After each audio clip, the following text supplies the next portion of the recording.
சொல்லிச்சு, நீ அக்கினியினூடே நடந்தாலும், படுத்தாலும்னு சொல்லல, விழுந்தாலும்னு சொல்லல, நீ அக்கினியினூடே நடந்தாலும். இப்படி சொல்ல போற, அக்கினியா இருந்தாலும் நடப்பதை நிறுத்தாதே. ஏன்னா உன்னை வெளியே கொண்டு வரும்போது நிறைய பேருக்கு நீ ஆசீர்வாதமா இருப்பார். ஹல்லேலூயா.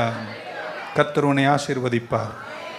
பக்கத்துல கடைசியில நல்லதுதான் உனக்காக காத்திருக்கிறது. ஆமேன்.